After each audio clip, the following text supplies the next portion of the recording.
Oh, we're live.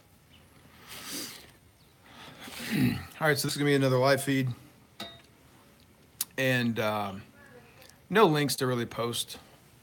No links to post in this description. Really more just topic of conversation. Semper Fido, how are you?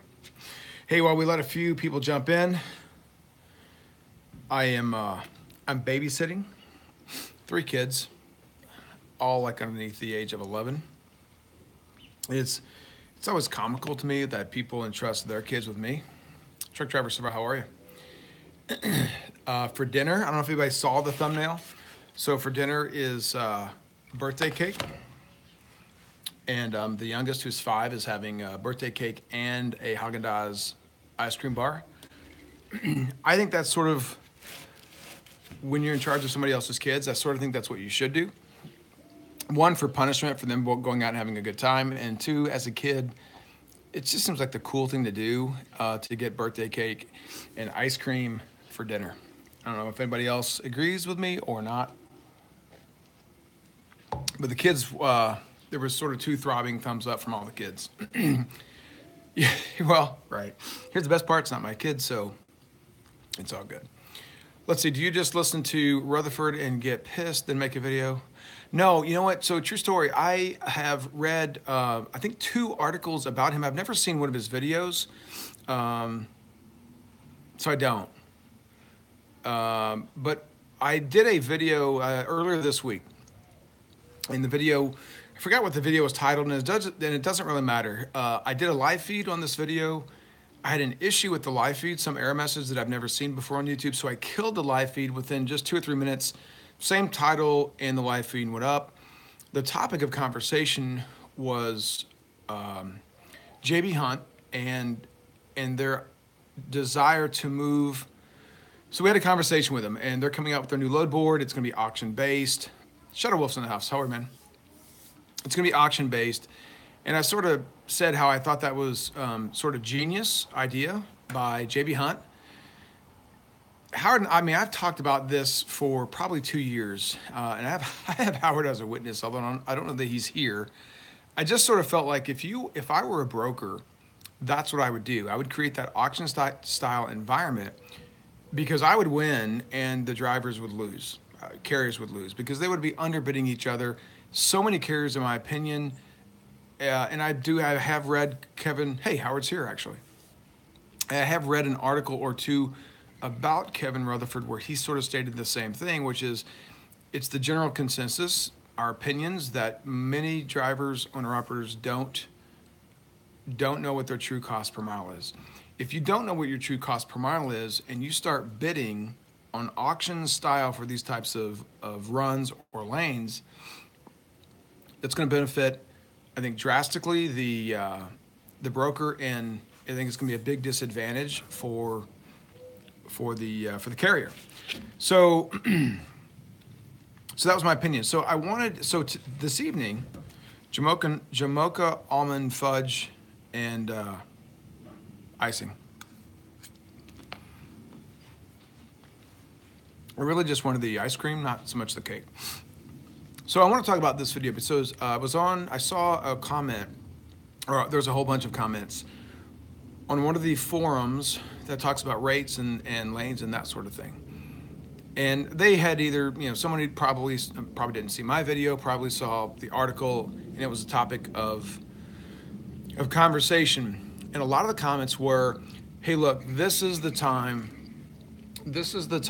to build relationships with brokers. And I sort of scanned through a handful of these comments, and I found them to be sort of head shaking. And I thought, I sort of disagreed. I made a polite comment. I just said, hey, I disagree.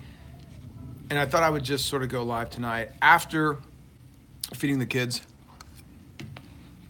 ice cream, cake for dinner. So I want to talk about this in this video. So we have a few people in here.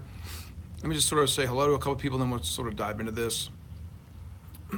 Aaron's in the house. Welcome, Aaron. Shepard's in the house. Josh Bryant just got his CDL. Josh, congratulations. Good for you, man. Are you going to be running reefer or dry van? What are you going to be doing? Scott said, tell the truth. It was all for you. So I will tell the truth. When I opened the freezer and I saw the cake, I thought that's what we should probably have for dinner. And I was not against it. So there's a little bit of that in there. They need a Mountain Dew and a Hershey's chocolate bar. Look, even I have limits, and that might have been a limit. U-Ship has been doing it for years, yeah, and I don't disagree with that. You bet. Let's see. Barb says, I just watched your last video. Are you ready? It should be are you ready? Yep, that's are you ready to be a LESOP? I think that was what the title was. It should be required watching for anyone contemplating going owner-op or lease. Well, thank you, Barb. I appreciate that. See if they have the caramel out there. Ice cream is awesome. Look at that. Jason's in the house. Let's see. Sir, sure, I'll buy everybody ice cream. I can probably swing that. All right, cool. Let me just jump down. Let me get into this. Wait, what does that say, Charlie? Reminds me of Bill Cosby. You know what that is? I am old enough, for anyone old enough to remember Bill Cosby when he was funny and not a rapist. Or an alleged rapist. He was really funny. He did do a bit talking about making, I believe it was chocolate cake for kids for breakfast. And he was talking about how it had, protein with eggs and all this other stuff. And it was kind of funny. I'm sure maybe YouTube has that. If you guys haven't caught it, whatever, it's comical. All right, so let's talk about this. Here's why I've titled this video, Relationships Don't Matter. It ties into this whole auction style kind of movement that we're seeing. I suspect we're going to see a lot more of it. Because brokers are going to win largely. I think carriers are going to suffer significantly for this. I think this is also a way to turn the tides so that the brokers start to achieve a lot more profitability instead of the carriers. Hey, I'm trying to have this live feed. I'm going to kill you if you don't go back inside, and I mean that sincerely. I will drown you in the pool. Why? Because I'm doing a video and I'm going to drown you. She believed me. That worked great. I was kidding. If anybody watches, I was totally kidding. I just fed the kids chocolate cake. I really wasn't going to drown her. So I do believe that these guys are going to, the brokers are going to win. I think this is a great opportunity for them to take freight that they're getting at high cost. They're going to continue to take advantage of the high freight volumes, as well as the limited truck supply. This is a great opportunity if you're the broker or one of these mega carriers that have brokers to have a situation where they make a tremendous amount of profit. They still look like they're the good guys. They may start the rate off, who knows, pick a number, $3 a mile. If that's the spot rate, if you will. Probably, I don't know what the timing is, but soon after that auction hits, I really doubt it, that load is going to be moved for $3 a mile. Something tells me it really quickly is probably going to be down into the mid to upper $1 range. And the brokers are going to win like crazy. And the carriers are going to be back into a scenario where they're moving freight somewhere in that $1.60 to $2 a mile range. I don't know how else to see that. I have had too many conversations with too many carriers, too many lease ops and owner ops who don't know their costs, who are willing to move freight. And as I even had a few comments sent to me where guys are a little upset on my previous video. By the way, I deleted it on accident. But I've had too many of those guys send me messages saying, what does it matter if I'm moving it at $1.75 a mile if I'm making really good money? And that's the mentality that we're dealing with in a lot of these circumstances. And if that's not concerning, I don't know what is. I sort of feel like the carriers and owner operators and lease operators have been dealt some pretty rough hands over the past few years. And so this past 6 or 8 months has been a great opportunity for individuals to have a situation, where they're making good money. And when you put an auction style environment up, guys are going to want those lows. They're going to be bidding against each other. Essentially, have probably one of the least educated individuals, and by educated I mean relative to the business, relative to the prices, their cost per mile, relative to the rates, the lanes, all those sorts of things. Whereas the brokers have a tremendous amount of data at their fingertips to know what these things are going to cost. And that's sort of how I see it, And they're gonna be in a really bad situation, quite frankly, right? It's gonna be kind of that situation. It really is. Why don't relationships matter? So as we have looked and built a lot of relationships with, that's okay, trucker. That's Coach. You can look at some of the other comments and his the spelling in his comments and the words that he uses and the grammatical errors. There's a few other people have kind of pointed that out to me earlier in the day. It's all right. Here's the thing, guys. What really matters in this situation is this. Relationships really don't matter in the sense that we have had one broker that we have had what I would call a relationship that was worth the return on investment. And by return on investment, what I mean is when a broker kind of comes to you and says, hey, I need to move this particular load. I'm going to be moving this load. I need to move this load at a slightly maybe less profitable mark than you could get somewhere else. So here's the question, right, as we get to this point. If someone came to you and said, and you're expecting to make, pick a number, $2 a mile on a run.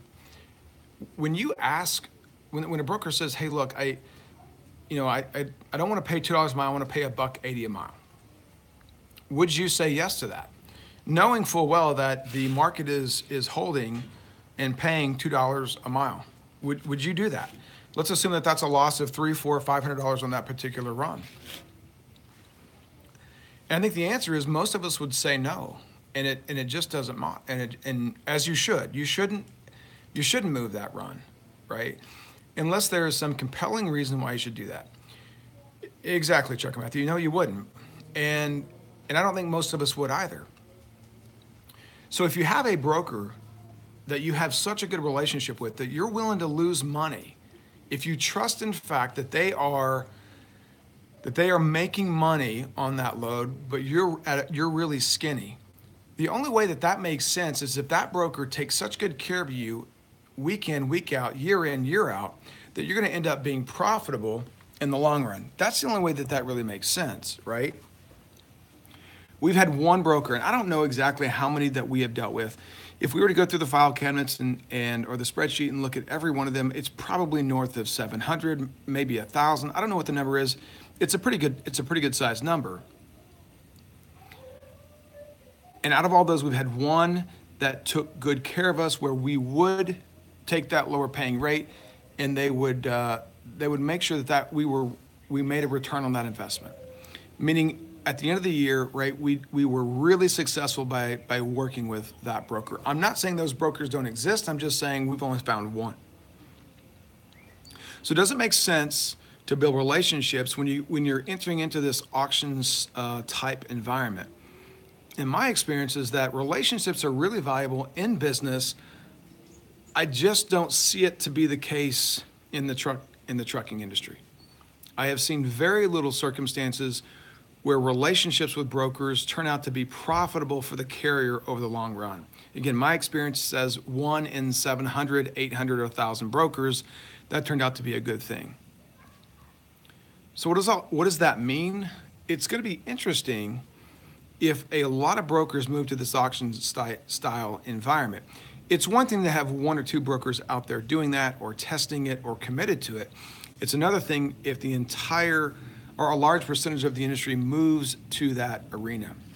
If and when that's the case, then carriers are going to truly be competing against themselves, and not that they aren't already, but when you get into an auction style environment, I think the emotions change. I think a lot of the numbers change.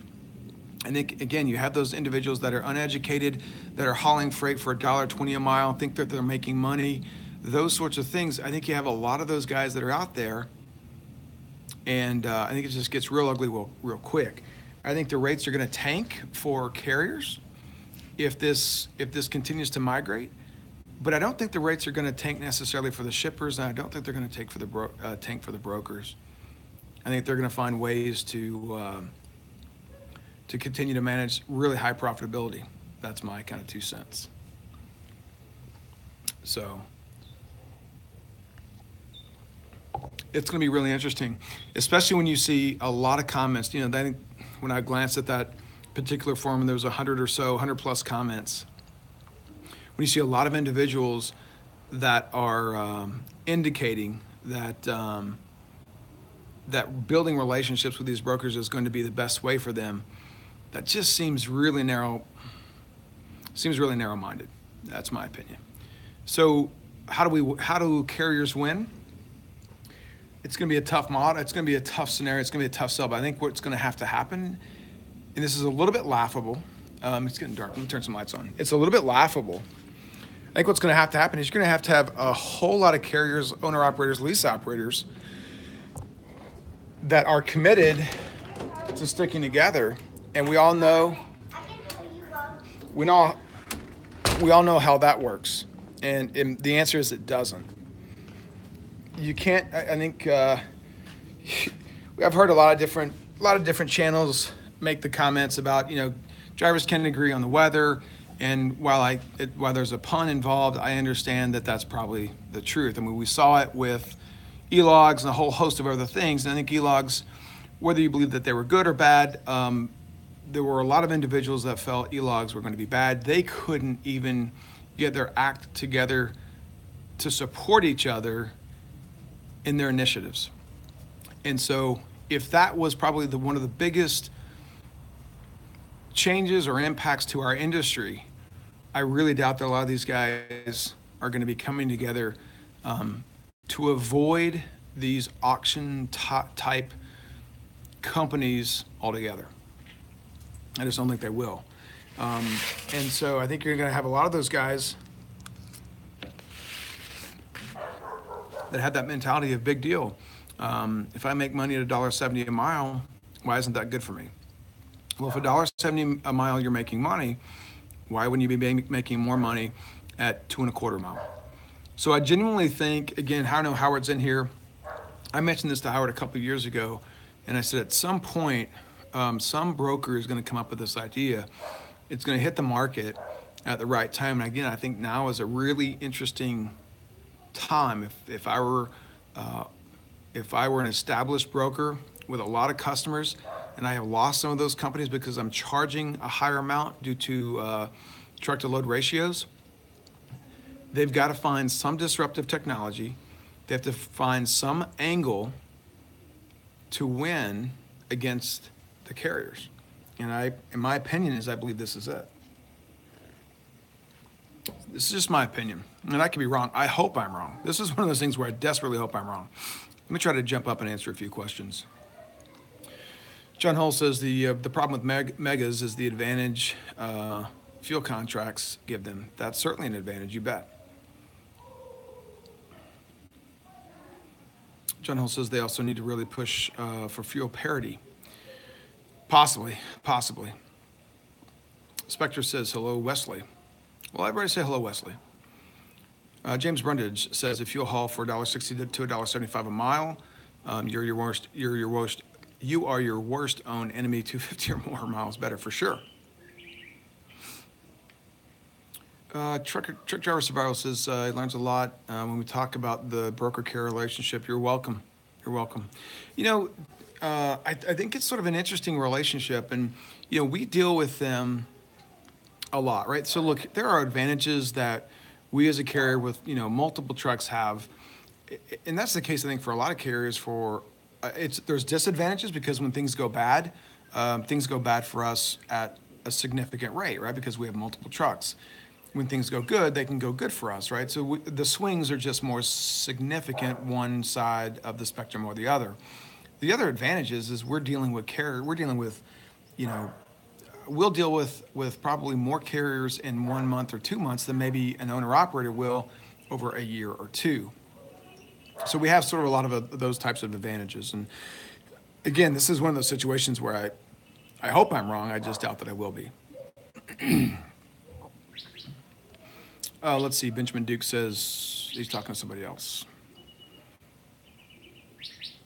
So maybe Frank was asking a question. Let me see if I can. Frank RoadPro says, asking for some free advice. Let's see. How can someone like myself, who's always been a company driver, trained to educate myself on dealing with brokers and negotiating prices? So here's here's the thing. Brokers do this all the time. Brokers will throw out a load on the load board, and you'll call in it, and they'll and all they're trying to do is get pricing, right? And you'll see this pretty often. And if you have dealt with brokers more than maybe just a few months, 4, 5, 6 months or so, or you've dealt with a few hundred loads, you can really easily pick out when a broker is just posting a load on a load board to try to get pricing. It becomes really easy to figure that out. Some brokers are honest, and they'll tell you, hey, we're just trying to get pricing on this. I appreciate those brokers, right? If that's how they need to get pricing, if this is a new lane to them, I understand that's the best way for them to achieve that.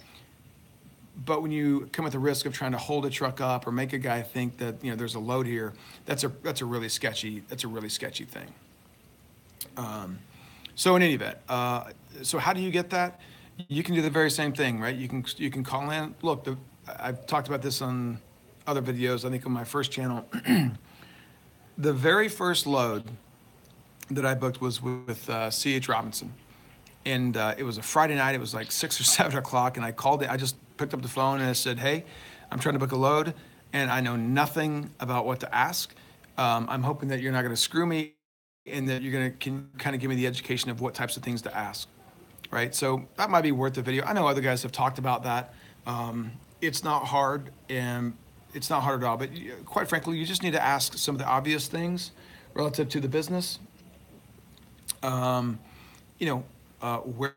does it pick? Where does it things? How much does it weigh? What's the temperature determining if it's reefer or not? How much fuel you're going to burn in your reefer for that? And run the miles and know your cost per mile.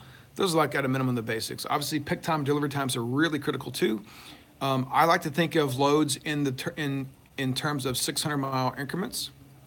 So if the average driver runs about 600 miles a day, if I'm going to be, ideally I want to book loads that are in that 6, 12, 18, 2,400 mile increments. And so if I'm booking a 1,200 mile run, that should take 2 days. If that load picks at 0600 on Monday morning, then I would expect that load should also deliver sometime around 0600 Wednesday morning. If that load doesn't deliver until Wednesday evening sometime, then I'm losing an entire day worth of miles running. And that's where I do agree that timing comes in as a component of cost per mile. So in this particular case, right, if I'm being paid X amount of dollars to run 1,200 miles, it should be delivering around 0600 on Wednesday.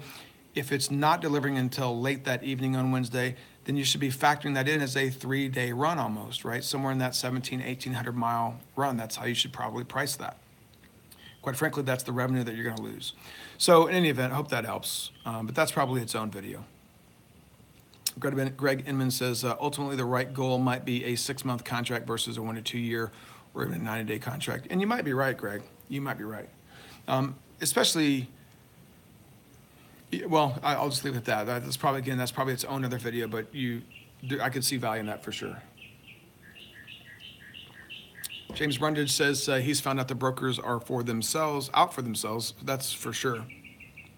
He says they'll also try to get you to haul their freight the cheapest you will. And that's exactly it, right? And that's my point of why we've never really experienced a true return on investment other than with one broker, because ultimately, if you bid whatever the number is, some dollar amount, and somebody else will do it $100 cheaper, that's $100 in that broker's pocket. And if you think for 1 second that they really care about the quality of that 53-foot reefer or dry van or trailer behind you, the quality of your truck, they really don't care. Is there value if you're making your check calls and you're doing a lot of those things well? Yes, there is value to them. Is it worth $100 or $500? I think it's predicated on each one of those brokers and what they have on their plate at the moment. How QAL, welcome, haven't seen you in a while, man. How are Uber and other apps going? We have done nothing with Uber. We have done some with Convoy, and the Convoy stuff has been pretty solid. We haven't booked a lot. I'm gonna guess maybe under a dozen loads. The Convoy stuff has been doing okay. James Best says, James, try as they may, but still your decision is to take or leave the load. That's correct. Caslin says 30 cents plus. A lot of the megas get. I think he's talking about fuel. John Hell says it's close to 75 cents, but the thing is, I think you guys are talking about fuel prices. Let me jump back down. I know I'm way behind.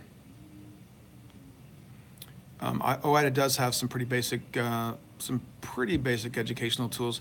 Guys, really quickly, let me preface this because I haven't looked at their cost per mile spreadsheet in probably 6 months or so. Maybe it's a little bit longer. Last time I did see it, it was really not one that I would recommend. I mean, it's basic and simple, but quite frankly, it's missing, I think, a fair number of components that are really important. So I would be real cautious of that. Trucker Matthew says CH has left him stranded more than once. That's true, and I'm sure that's the case for a lot of different brokers. Ash says, I appreciate you informing us. Thinking out loud, letting us try to wrap her brain around experiences and other things to consider. Well, good. That's kind of my purpose. Look, I don't have an agenda. I don't charge you guys. I've been really critical of those that do. I'm just here to try to make this industry a little bit better, and I hope some of this information helps. Nailed it's in the house. Welcome. Let's see. I think you're talking about what's his face. Matthew says that's the worst thing is getting timing right. My boss is my best friend and teaching me to run my own truck and become an owner op, but I can't figure out how to get these. What's these? James Best says he agrees if 3 days of work for 2 days worth of driving. I explain that to justify the rate I request, as you should, right? Again, what's his name? Kenny and I sort of went round and round about that because I believe that the most important thing you have to have is your cost per mile. I believe that you have to know that to the penny. Once you know that, then you apply the timing component to it. That's why I'm just not a big fan, nor do I believe that the cost per day thing works. Unless you're someone that's driving relatively short mileage, then I think you can sort of get away with, and by get away with, I mean you're sort of just, I was trying to think of a polite word, but I think you're just being lazy when you start looking at cost per day. And I also think that cost per day allows far, far too many gaps. And if I had a spreadsheet, I could show you guys what I mean. Simply, cost per day allows far too many gaps for you to lose a lot of money.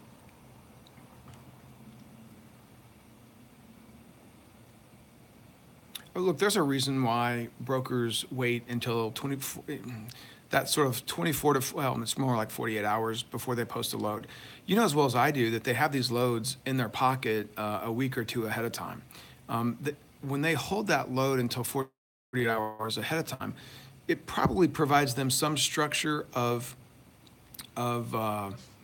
stability in the sense that a driver's not going to bid on the load there. That I understand.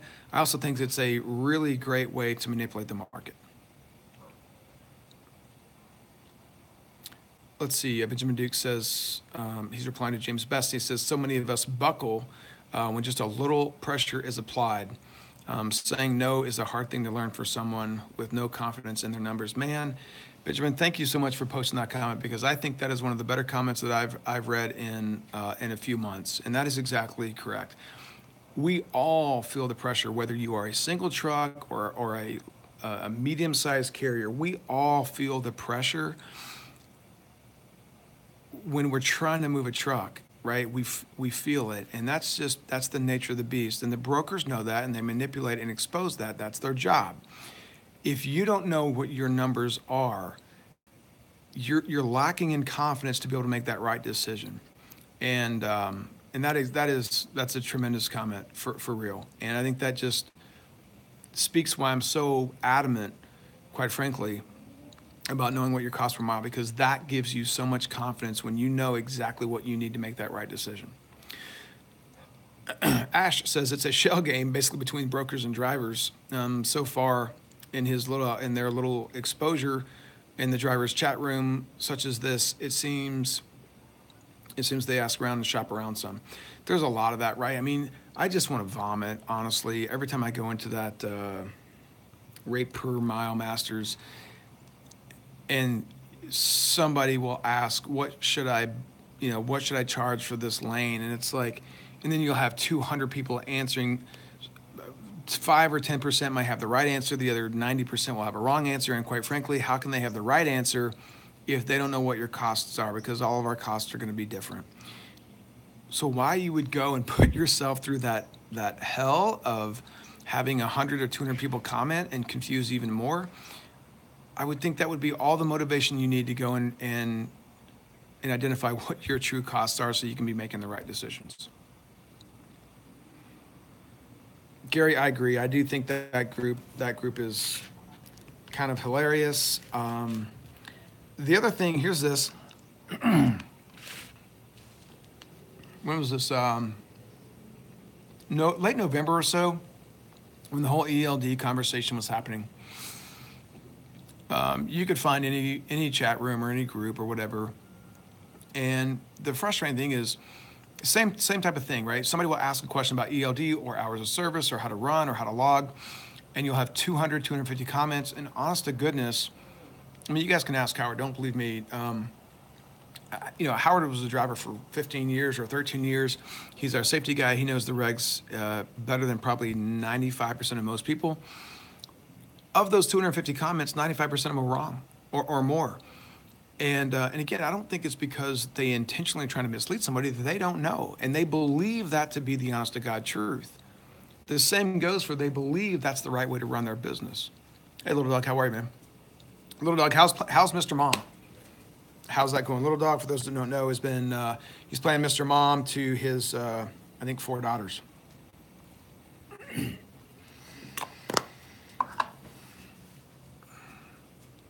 Gregory Sylvan. Hey, buddy, how are you?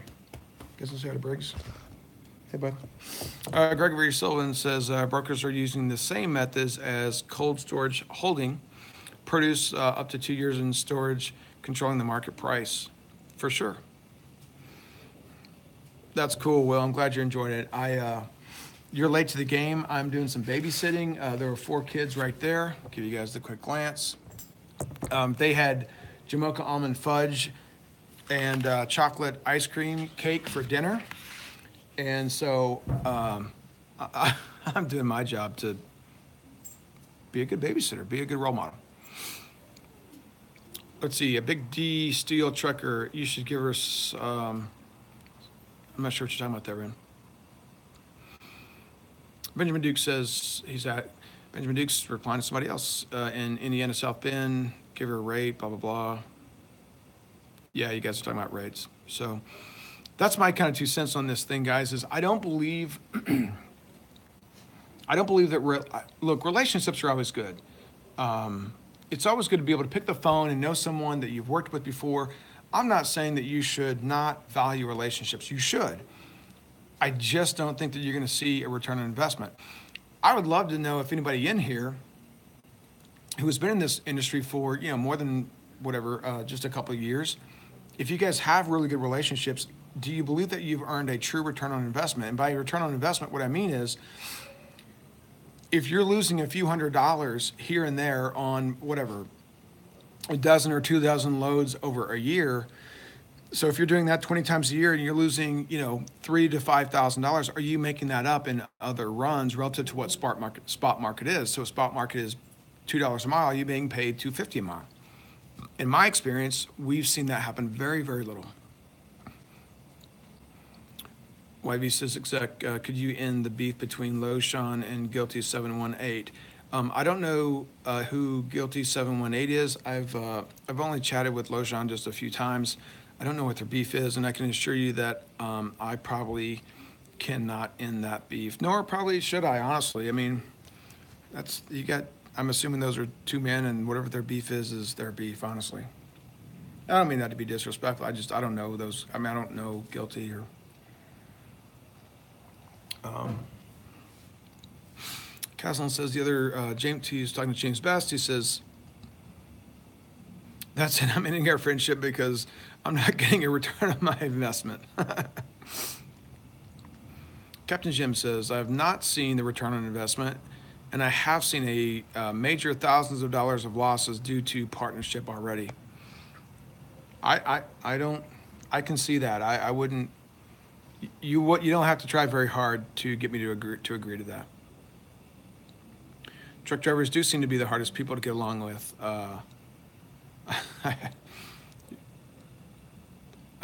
Yeah.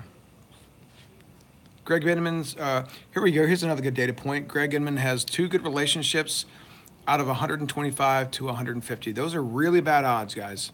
I mean, if you're sitting down at the casino table, I don't care what the game is, those are really crappy odds. You probably don't want to place your bet. You probably don't want to place your bet on those odds.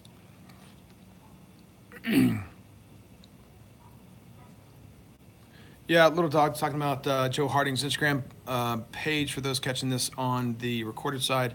If you guys want something that's kind of funny, he's a driver in the industry. His Instagram is really funny, dry sense of humor, but just hysterical. It is, you can find him at OMG, like, oh my gosh, JDH. Lily Trucker, how are you? And then, speak of the devil, there's Joe Harding. Can I end the beef between Jay Cannell? Jay didn't wave at Ike. That's funny. Let's see the success. Trucker says the only advantage I've seen in relationships is in shippers, and that's rare. Shippers can make a pretty big difference, right? I mean, the ability to get you loaded, not loaded, that sort of thing. I'll tell you this right now, guys. I mentioned this in a lot of videos, and this is kind of getting long, so I want to wrap it up, but I mentioned this in a lot of videos where I said that I believe that the shippers and receivers would be the least prepared entity in the supply chain relative to e-logs. I think we've seen that. I know for us personally, we've seen that. We've experienced probably load times that have doubled prior to November, right? Or certainly prior to e-logs coming about. And that's had a really negative impact on our business. And so that sucks, right? It's one thing to have terms and conditions in place. It's another thing to get paid on it. And so that sucks too. Little Dog says, so what's the topic here? Brokers and their shitty ways. Cutting out the brokers with direct shipping is the way to go, if you can do it. Yeah, I agree with that latter statement. So the topic is, I was my video that I inadvertently deleted the other day. Talk JB Hunt going to sort of that auction style load board, and I saw in the Rate Per Mile Masters where these guys were all talking about it, and they were all talking about how great they think it will be to have better relationships and how valuable that is. And my point is that I disagree. I don't see a return on the investment of having a good relationship with brokers. My example was 1 in probably 1,000 or so. You know, Inman here, Greg Inman said he's had 2 out of 150. That's just kind of our 2 cents. Alex Express says, why don't you get your CDL and drive? You look like you'll be a good trucker. Well, Alex, so a couple of reasons. One, I don't have the time for that, quite candidly. And 2, if you asked Howard would probably want me to get that. But at some point, right, what we do every day takes a lot of time. I don't have the time to step away from kind of this side of things. See, there's Howard chiming in saying no. I will say this, guys. I talked about this a little bit recently. I talk to a fair number of my drivers almost daily. Some I talk to a lot more, others less frequently. And while I don't live your life and do what you guys do, I talk to you guys aren't even working for me every single day, just about. And so there's an importance to have the empathy and the appreciation for what you guys do and how hard it is. Quite frankly, my job is, I'm sure I would have a greater appreciation if I did it. But here's the thing: if I did it for 2 or 3 weeks, is that going to give me enough appreciation versus 3 months? And I'm just quite frankly, there's not enough time. Um, well, here's the thing: my diet. It's not like I would gain more weight because I eat. I guarantee you, I eat worse than any truck driver anybody knows, and that is the truth. But honestly, though, I feel like my role in the team is to try to mitigate as many problems as I can, try to keep things going as smoothly for our drivers, um, and not that I don't have a lot of faith in the rest of our team in the office. I do. There's just a lot going on, candidly, guys, to try to run, a small trucking company. There's a lot of moving parts. Let's see here. Alex, man, thank you for the super chat. I will buy probably an ice cream cone with that. Thank you for that, though. Lily Trucker, could you just say hello to me? You're saying hello to everybody else, but you haven't said hello to me, and now I'm getting a complex by it. Bale J, yeah. Well, that's the other thing. Here's the thing, like I sort of need to keep things going, and I need us to be profitable so I can bail Canal out of jail every now and then. Benjamin Juke says, brokers have huge data. They for sure do. And that data, there's a tremendous amount of data, and that is, think of that data as stacking massive odds in their favor. But he says they have a tremendous amount of data and training to use that to beat the truck down. That's for sure. What do we have? Not much. Load board, average, Facebooks, YouTube, chats. Yeah. If you know their numbers, to be confident or even know the minimums. Duke, I don't know what you do, man, but you're sort of preaching to the choir to me, man, for sure. Don't use big words like mitigate. All right. Gregory Sylvan says P&G charges big fees after 2 hours. After the appointment time, driver has been at the receiver. That's nuts. Howard says he'd be more concerned about me offering a DOT and a DOT officer whiskey to get out of a ticket. Lily, thank you very much. I feel better now. I can begin to end this live feed. Oh, here we go. Now Canal's in the house. Great. Jonathan Action, welcome. Thank you, Alex. I saw that. Let's see. Only being able to drive 11 hours you could spend the other 13 hours of the day on the phone with. Here's the thing. I already work ridiculous number of hours as it is.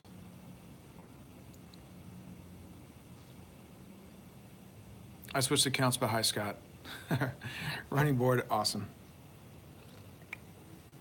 Hey, there's another good reason, low battery. Let's see, Caslin says, why not do a video on how to talk to brokers, what questions to ask, and maybe do a video on how to identify freight lanes and how they work. So I could do a video on freight lanes, and they change constantly. Dave Wilbur would be a good one. Plus, Dave Wilbur has he's got the Joe Cannell really cool microphone and the whole broadcasting thing. Dave Wilbur would be a good one. Maybe I'll ask Dave to do a video in all his spare time, which is none, on freight lanes. But I could do one, Caslin, on questions to ask. That's fine. I'd be happy to do that. That would be a pretty easy one to do, and maybe some people get some value out of that. I don't understand why someone would come into the business of dealing with brokers without knowing your numbers. Here's the thing, right, James? When we started that gig, I had our cost per mile, and we had enough miles that it was pretty accurate. But again, like Keslin said, I was lucky because that guy from CH, he realized that I was just an idiot, and I asked for help. I asked for help, and he was kind enough to probably spend 45 minutes on the phone. And thanks to guys like Cannell and Howard and Charlie and a few of our other drivers that had educated me on the driver side of things, I was pretty quickly able to bridge that gap. But I'll say this again, the time that I spent dispatching was absolutely invaluable for the understanding for how to run this business and how to be successful in this business. And also hiring really good people and really good drivers. Without those two components, man, I don't know where we would be. We would probably look like a whole lot of other companies. But But here's the thing: like everybody has to start at some point, right? And so the most important thing is to have your numbers, and you can figure out the broker stuff. The broker stuff is not hard. For us, it's a lot easier because we run enough trucks that we see where we have trucks sort of in some corner of the country almost every day. And so we sort of know what the rates and lanes are and what they're paying and where we should go and where we shouldn't go. That is a tremendous advantage to us, one that the average lease op or owner op probably doesn't have. And so you really do need to turn to those trusted advisors that you have in your circle. The problem is that there's so much information for some of these guys that are charging for really sketchy information, really basic information on YouTube or other places. When you get into these like forums where they're talking about rates and lanes, my opinion is that so much of that is inaccurate. So where does a driver go? Where does a lease op or an owner operator go outside of their little circle to be able to achieve success? That's why I said it in yesterday's video. That's why it is so imperative to sign up. If you're going to be a lease guy, make sure that you're signing up with the right company. And there are probably thousands to choose from. And that takes just, I don't know how you guys sort through that. I really don't. I'm not jealous of you guys for having to face that challenge if you were wanting to be a lease operator. YB says Dart Logistics tried to tell him 4 hours free before detention. For sure. Coyote has changed their detention model. They've changed the way that they're doing business. They have, they're no longer giving you delivery times when you, on the rate confirmation, they're waiting until you get rolling on underneath the load before they provide a delivery time. Why is that? They do that because they're gonna do the math and they're gonna say, well, you won't be here until then. And then they're going to talk to the receiver to see if they're going to be ready to unload you then. If they're not going to be ready to unload you then, and they know that you're going to be sitting for 6 or 8 hours, guess what they're going to do? They're going to change the delivery time to 6 or 8 hours later. That way they're not paying you detention. Jonathan Action says, I love watching you, Scott, and Cannell reminds me of Laurel and Hardy. Robert's in the house. Hey, buddy, how are you, man? I'm thinking, Running Board says, I'm thinking I'll be a company driver for 2 to 5 years before I go owner operator. That should allow me to learn, time to learn the business and save for the truck. Small or no note and a maintenance fund remaining to allow for a safety net. Good for you. That's a great way to go. James Best says rates and lanes are his weakness. Only been dealing with brokers for a little over a week. But I do know what I need to run. Good. I'm telling you, that's 90% of the battle. Inman says, if you need notes for new people dealing with brokers, give him a call. Greg, if you want to post I won't read your number. If you want to post your number here, that's up to you. Maybe some of those, there's, I don't know, 70, 80 people in here.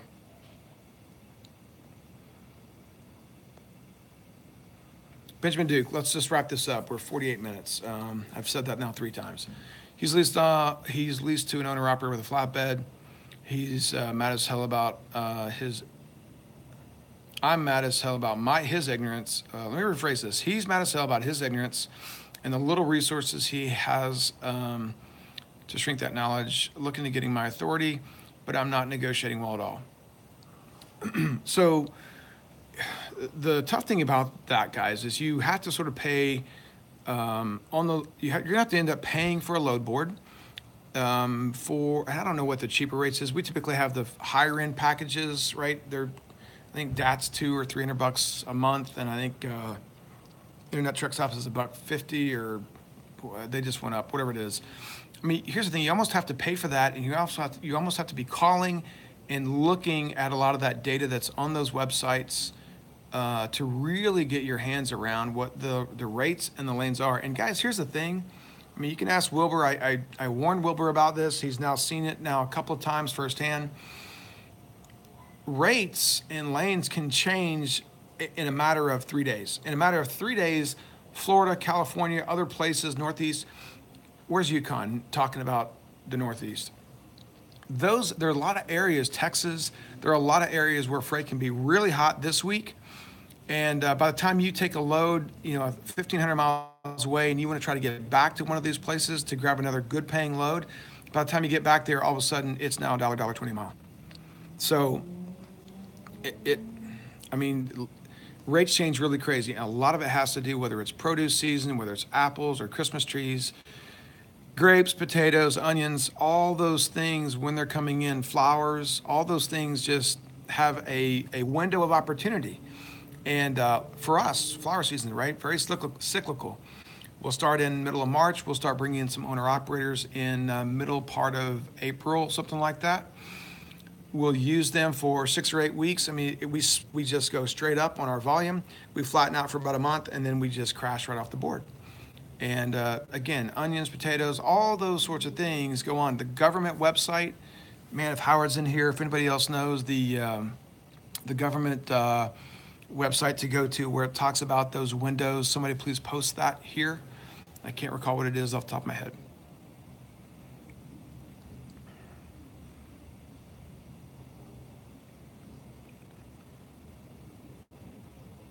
Kevin says it's kind of a long process on how to single out who to go to. I could show you my list on where I went and why I chose them. First choice I couldn't go to because of some business clause in the state. Got it.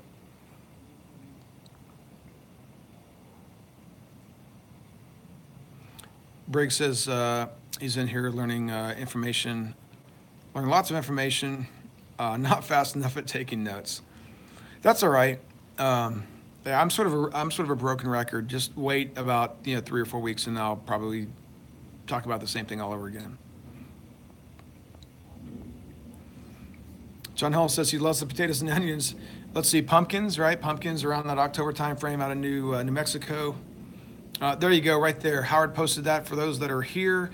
It's for those on the recorded side. It's www.ams. M as in Mary, and it's ams.usda.gov. That's a really good resource to start checking out some rates and some lanes about where stuff is moving out of as far as the states.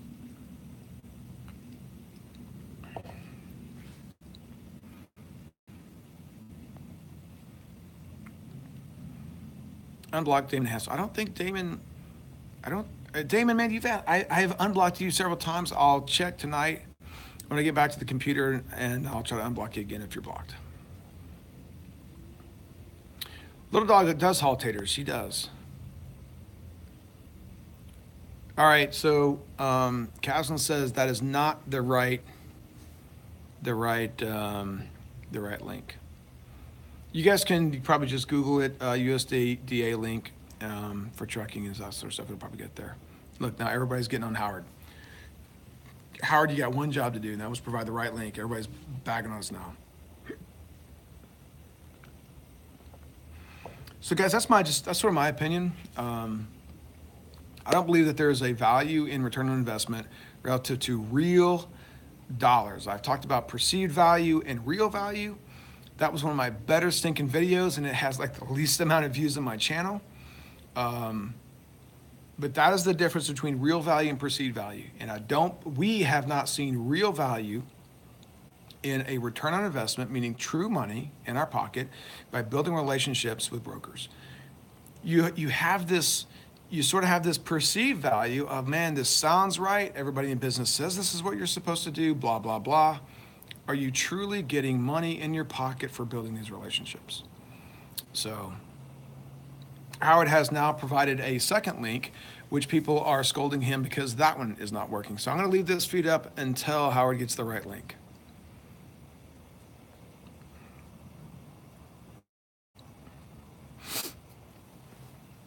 Let's see. Was that L Will 2010? Coach will be going live with some USD information shortly. Good. Maybe he can get the right website because we can't here. We're failing miserably. That's a good site. It's a cheat sheet for you guys to see, where different produce and things of that nature get hot in which state and when. Logic, can you help Howard out? Can you find the link? Okay, Howard finally gets up. He says, go to the USDA.gov website, and you guys can probably figure it out from there. The bankruptcy coach says he's here. Jay Berg, welcome. He says, can you increase value with building relationships with with drivers? Is that what you mean? Or has your turnover been consistent year over year? So that's a good question. So let me repeat that again. Can we increase value with building relationships with your drivers, or has turnover been consistent year over year? So yes, I believe that you can build relationships with drivers. I think, boy, I'm not going to go long on this. I think relationship with drivers can be built. I think it comes with respect, not lying, being honest. Try to treat them fair, pay them fair. Whenever bad things happen, you try to work through those things. It's in my opinion, and if a lot of my guys are in this live feed or other live feed, they'll tell you, I treat things as a balance, right? A scale. And there are going to be times when I lose money because I think it's the right thing to do. There's going to be times when they make mistakes that I look at them and I sort of say, hey, no, right? And I'm going to hold them accountable. So it's sort of this, but I try to manage that balance that scale very carefully.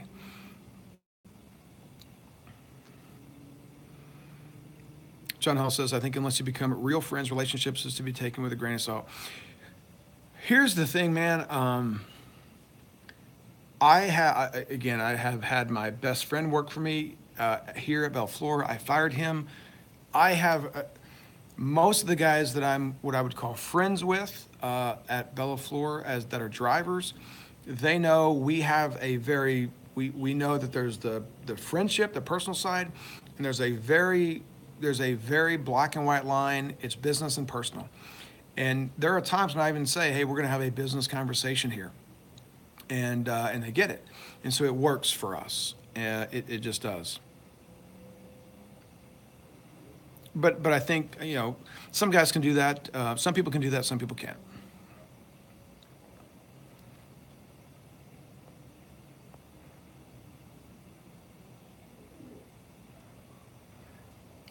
Some of these comments are hysterical, actually. I can't read them, or I would, but some of these are really funny. Logic Neo, we're looking for the link to the USDA.gov site that talks about what produce is moved when and where. Harding says the link is good. Just start with the W's, meaning www.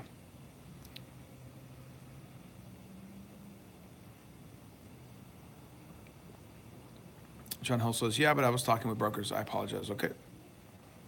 And now Howard's thanking Harding for the save. So wherever that link was that I mentioned there earlier, maybe put the www in there and you're good. So, yeah, John, I agree. A lot of these brokers will claim to be your buddy until bad things happen. And then you kind of see their true colors. That's for sure. Again, this is just sort of my opinion. I'll wrap it up. I don't think there's a true return on investment. If you believe that there is, I would challenge you to really determine, is it perceived value or is it real value? And by real value, what I mean is real dollars coming into your pocket. That's what matters in this game. It's profit. It's the P word. I did a video of that recently. That's what matters in this industry. Relationships and all those things are good, but ultimately all that matters is profit. You can have the best relationships, but if that leads you to going out of business, that's a bad thing. It's my opinion. All right, some people are saying that's the correct website. Guys, this is almost an hour long. I thought this would be less. It's my opinion, this side of the steering wheel. Hope this helps. Again, my challenge is think about it as this perceived value or real value. I got to go put kids to bed. They're eating more cake. I can see it from here. You guys take care.